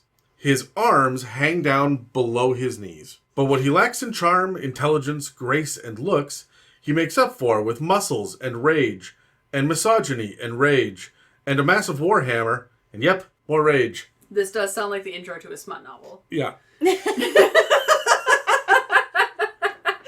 Frost giants who struggle with their place in their ordning might sometimes worship this demon lord of hissy fits because he's not only as angry and violent as they want to be, but he also lives on the 23rd level of the Abyss, which is known for being just a sight past nippy.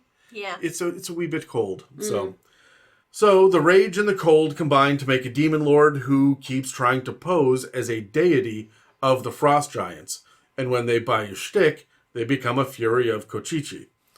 Turning into a Fury of Kostchtchie comes with some perks. Your arms elongate until they swing down past your knees, and they grow big muscles and even bigger spikes of ice out of your skin. However, that is never replicated in the stat block, so that's weird. Oh. Yeah. You become surrounded by a swirling vortex of bitterly cold air as well. And you get a lust known only to Megan. Bloodlust for the destruction of everyone who isn't on your team. Yes. The catch, though, is that the fury burns so intensely in your chest that literal burning fire consumes your heart and makes your chest glow like the world's worst E.T. cosplay. Where did they get this picture of me? The only way to calm the burning is to dive into combat. As long as you fight, your heart won't be consumed by this fire.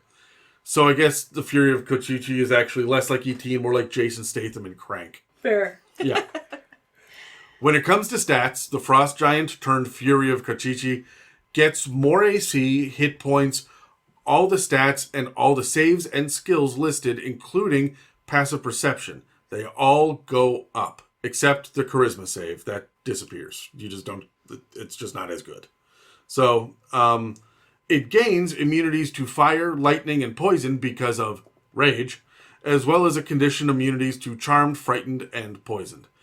And yes, it does keep the cold immunity as well. So, we gain dark vision, the ability to speak abyssal, and magical resistance. And you're starting to see why the Frost Giant goes from a CR8 to now a CR14. This is a hell of a power bump. The fun stuff you get is an aura of cold damage in a radius of 10 feet, doing 2d10 damage to anyone who doesn't succeed on a DC 20 con save. There's your aura. Yeah. And DC 20 is punishing.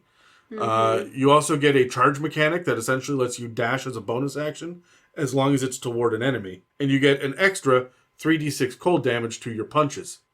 What's interesting here is that you forego your great axe that you had as a frost giant. It had 3d12 plus 6 slashing, and now you're doing 2d8 plus 8 bludgeoning. But you're adding that 3d6 cold damage, so it works out to be 25 on average for a frost giant, 27 on average for a Fury of Kostchtchie, which is kind of essentially the same thing. At this point, by the time that you are a ridiculous level, CR14, like those 2 hit points don't matter so much. Yeah. However, you're 20% more likely to hit with the Fury's modifier, and there's a neat little bit that says if the target took damage from your aura within the last round, then you do 5d6 cold instead of the 3d6 when you punch them. Yeah, that's pretty cool. Yeah. Yeah. And oh yeah, you still throw rocks. I was going to say, by the way, they throw rocks. They be tossing rocks. Yeah. So. Yeetith. Okay, cool. That's literally cool. Cool. I get it. I'm taking the red dice. Taking the black one. All right. 5.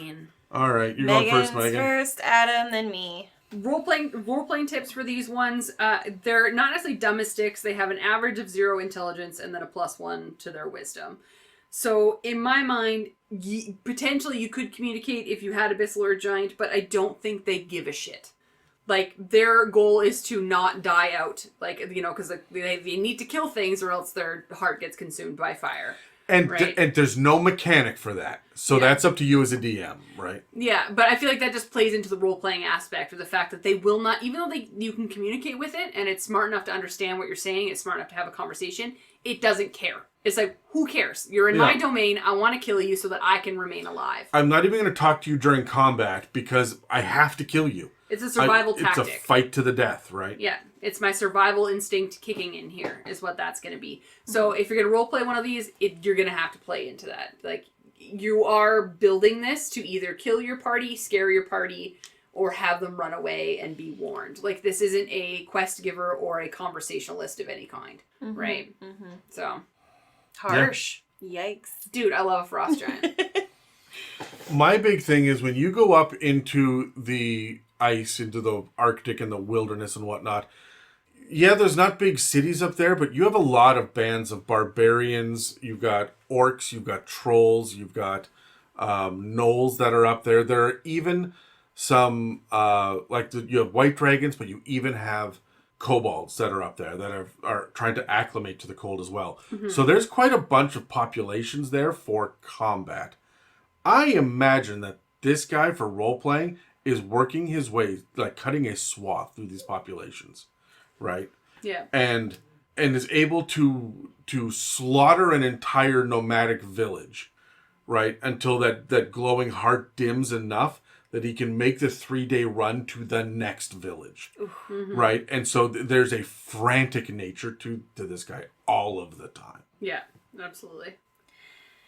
I see it as you could play it. It is so mentally exhausted from having to fight and kill constantly. You imagine it doesn't sleep. Yeah, so I see it as like you might, it's lumbering, it's dragging its hands on the ground, and it's like breathing heavy. It's trying to control this energy in fire in its chest, but it's like lumbering forward, and it's non-reactive to, like if you try and interact with it, it's not reacting.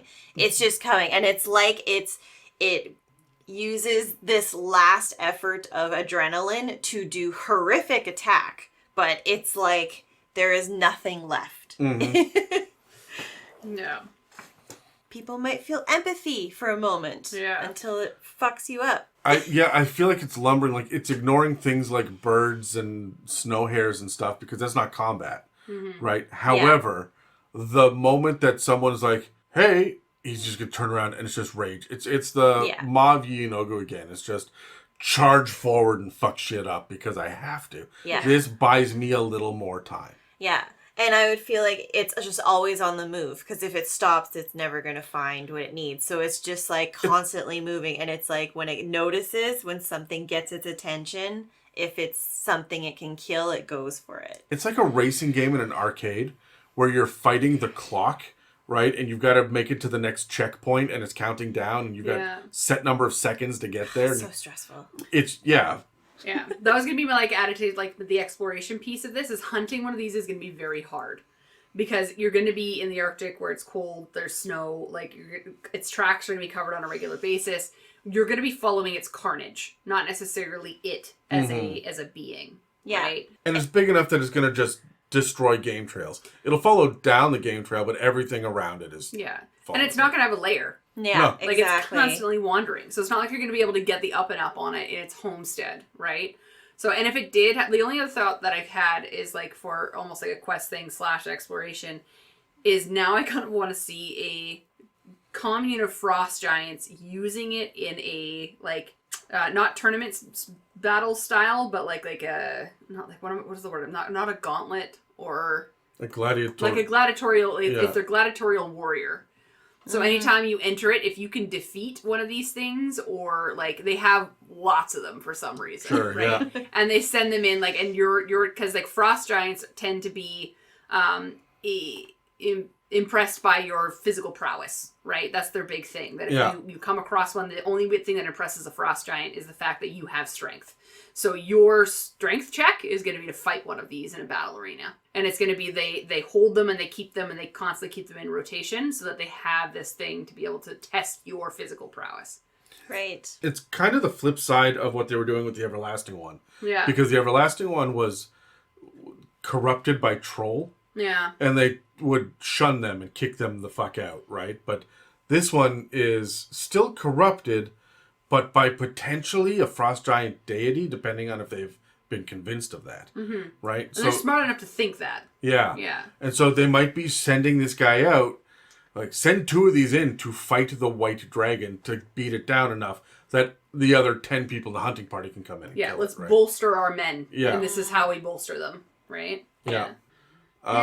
When it comes to role playing, Casey, did you have any? Or it's not role playing and exploration. Yeah. I don't know. I feel like a hint would be, like your ranger who's going to try and track it is going to find, like, even if you don't quite know what it is, you're going to see giant steps, but then these like dragging marks, and you're not going to be sure if it's a tail or if it's like limbs or a weapon. Yeah. Or even ruts from a large sled. Yeah, because it's going to be all in snow. I was also going to say, because it has the fire heart, like it would be sunk into the snow deeper. So you might be walking on top of the snow, but you'll see this divot where it's been walking. Except it's got that cold aura, so... That's fair, so it's not going to do much. Never mind. Yeah. I will say this, though. When your party is stuck in the blizzard, and they've got 2 levels of exhaustion, and they are fucking desperate to get to the next encampment, and they see a light up ahead... Yep, they're gonna go for it. Yeah. Woo! Yeah, that would be an epic twist. Had this book come out when you guys are doing those winter encampments, you'd have run How across dare one you? of these, so. Yeah, and even just like monitoring like if you're on second watch of the night and you're like scanning the blackness, the desolate blackness, and then suddenly you see this glow and it starts getting closer and closer and closer, and like it doesn't react, it's just moving closer and closer and closer to you. You could see the light in the darkness up on the far ridge, and it's clearly someone in a sled with a lantern on a dog sled, right? And we're looking for someone like that, so you tracking them down, finding these weird tracks, right? That when you get close enough, too close because of the snow, right? Like, and it could even be days later that you encounter it. It's like a hint of what it is. Staying ahead of you. Yeah. But you'd find corpses along the way too, right? Like a couple of dead barbarians, just like corpses thrown against the tree, and like, oh, this is strange. Not killed by the cold. Yeah. Wild. What creature? Yeah, combat strategy around this one. Am I first? Megan, I'm first, you're right? first. Yeah. Okay. In this final segment, I believe. Yeah. I feel like this one would 100% be... They're a melee attacker. They're going to close the gap, use their aura, and then punch you with their fists. Right? They have no interest in attacking you from a range or what have you. They're going to... Even if you're hunting it, if it knows you're hunting it, it might play a game with you a little bit. Let you follow it until you're kind of entrapped in an area that you can't kind of get out of. Like, let's say you're going through a forested, like, area of this, snowy area. It's going to wait until you're out in the open. Or it might lure you into a canyon. Yeah. And then step out, blocking your exit, saying, you have to fight me now. Exactly, right? Like you're in the blender now. Yeah, if it realizes that you're following it, even if you're tracking it or not, it's going to be like, no, I'm going to lead you into a trap then, because then I can kill you faster and easier at a closer range. It puts your ranged characters in that kind of danger zone, right? It's going to be like, no, it's smart enough. It's going to be like, that guy has a bow. Or that person has magic. So I can't attack, like, they're going to attack me from a distance. I'm going to put them in a small space so they can't spread out. I'm bigger than you. I'm bigger. Yeah. Right? So. Creepy. Yeah. Honestly, when it comes to combat here, again, I'm homebrewing a little bit. I'm going to bump the CR up to 15 because I wanted to have a grapple attack. And I mean, all things can grapple, but this grapple does slashing damage. Those spikes. The spikes are going to do slashing damage. And remember, it should be in there anyway because he's going to hold you within that aura. Yeah. And at that point, you've taken damage from the aura, so whoever's been grappled last round, on this round, will be getting that extra damage as he holds you in one hand and punches you repeatedly with the other. Yeah. So good. As DMs, we love this. As players. Kerfuckery. Yeah. Healers on deck, please. Thanks. Yeah, and we can't forget the rock throwing. So, like, if you even try and turn and run, I feel like you're just gonna get a rock to the back of the head. But it'd be like an icicle. Or like it'll be a snowball that it creates and just whips it at you. I feel like just because of the nature of it, the way I roleplay it is he wants to hit you with his fists. Yeah. He wants you close, that's the whole big deal. But if you're on the other ridge or there's a giant crevasse that opens up between the two of you and he can't get to you, just the rage of throwing rocks at you over and over out of frustration and anger should, in theory, be enough to keep his heart from burning, right? Yeah. So I would love to come across, or your party comes across it mid-battle with some, a group of Goliaths or even a group of gnolls, and it's surrounded, so you may have to, interpret what's going on. It's happy. It has so many things to kill, and you can tell it's killed some, and it's just working its way through, and you're like, shit, what the fuck is that thing? Yeah. It's glowing, but then it's got this, ice swirl around of it. Yeah. And you can decide which side you want to take. Ultimately, it's going to kill you if it kills all the gnolls. All right. Any final thoughts on any of these creatures? My final thought is we didn't get a Storm Giant version. And I like that because the Storm Giants would not be corrupted by Fiends. They're smart enough, yes. Yeah. Yeah. Same thing with Storm Giants, same thing with Cloud Giants. Yeah. Yeah. Good point, Adam. The other thing that I thought was a little bit of crafty writing was that they didn't give the Fire Hellion a flail or anything else. They gave it specifically a morning star. And it's the only one that is corrupted by a devil, not a demon. And of course, in Christianity, Lucifer is known as the morning star. So, cheeky. I like it. That's the kind of stuff that comes together for me nicely. So, yeah, we like that. Yeah. Great. Let's have a short info break before we wrap this up. If you've been inspired by the conversation in this episode, please feel free to reach out and share your creativity and ideas with us and the rest of the community. You can reach us on Facebook and Instagram or on our subreddit r/itsAmimic. Also, if you're feeling particularly generous, please follow and subscribe and leave us positive reviews, likes, and comments. Engagements like that help us pop up on search engines and keep this show running. Okay, so for this one, what wine? What wine are we drinking here? Okay, so is there spicy wine for fires? All I could think of was our Apothic wine is the one that we drink on a regular basis. And Apothic Inferno, which we could not get in the moment that we wanted it for the Fire Giants episode. It was immediately what I went to. Yeah. There you go. Because that's Fiendish, right? Yes. And we drink Apothic on a regular basis. Yeah. And the fact that they have an Inferno version of is freaking What's the difference? As someone that doesn't drink wine, what's the difference? It does have a spice kick to it, spicy. Yeah, so it's a redder version of the red wine. Okay. Yeah. So it is hot. It has a fireball-y aftertaste to the wine. Well, it's now great. I know why you like it. Yeah. All right. The only other one that I could think of was there's a wine called the 7 Deadly Sins, which I thought would feel good for the demons and devils and that kind of stuff. Yeah. It's also a red wine. Got a little bit of a spice to it. It's literally the logo, if I look it up, is it's the number 7 in red, but it's got a little halo above it. It's really cute. Yeah, it's got to be red. Yeah, it's red wine. Yeah. The color of the blood of my enemies, right? Fair. All right, anyway, that's all for this part of our discussion on Fiendish Giants in D&D 5th edition. Please take a second to engage with a like, follow, comment, and review to help push our engagement. And don't forget to subscribe to find future inspirations for your campaigns. If you'd like to support us, we have a store with some merch and a donate button on our website, www.itsamimic.com, as well as a Patreon. This episode and others can also be found on Spotify, Apple Podcasts, YouTube, and most other podcast apps. Thanks for listening to It's a Mimic, where you never know what you're going to get. This has been an It's a Mimic production. Please check the show notes for this episode to see links, time codes, and credits. And don't forget to reach out and share your own inspirations.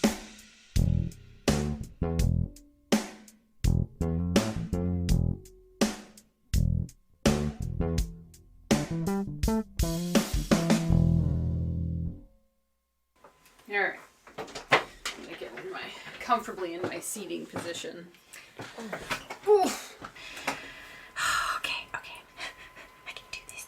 Pliant giants when fiends intervene. Are you practicing the... You're practicing the title right now? Yeah. See, when you do your soundtrack when we record at your place... Yeah. Is when I get to practice those. That's fair. You're not wrong. Names and stuff. Yeah. I just took a swig. Do you want one? The last time we played this game, This is my favorite you Casey painted game. my neighborhood. Right. I like this game with Casey. It's my favorite Casey game to play. I got rid of my glass. Yep, that's what that is. Hey, I'm leading, and there's fire giant stuff involved. So Fireball. Post Fireball. I'm just going to leave this right here for you. Excellent. I'm so used now to tequila and Hennessy shots now. Oh. Roman is a bad influence. Or is it the best influence? No. Roman is a bad influence. But we love him. Yeah, like I really like Roman, but he is a wrecking ball of a human being when there's liquor out there. Yeah. You know what? Life of the party. It's the golden retriever energy. It's like Dan on steroids. One of my favorite moments ever was at that party where we pointed out, so Roman and Dan are a lot alike, eh? And the look on your face. I almost killed all of you in that room. If I could fireball, that would have been the day. I did ask how big the room was.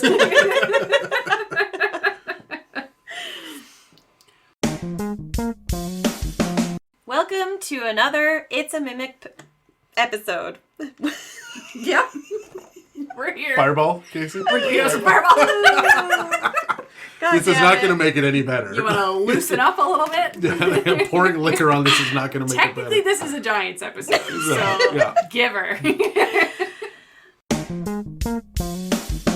You know what just occurred to me? What's up? I listened to you guys I edited the Bigby's review that you did for the Legend lore. Yep. And you were disappointed to find out that Bigby was like a gnome. A little dude. Yeah, just really short. But it occurs to me that they did that probably on purpose because A, he's powerful enough to do that, but B, he is so small compared to all of the giants who all of the artwork in this that it makes the giants feel bigger. Yeah. Right? So Yeah. it's like trimming the hedges. Sorry, Bigby. Feels like a little bee to me.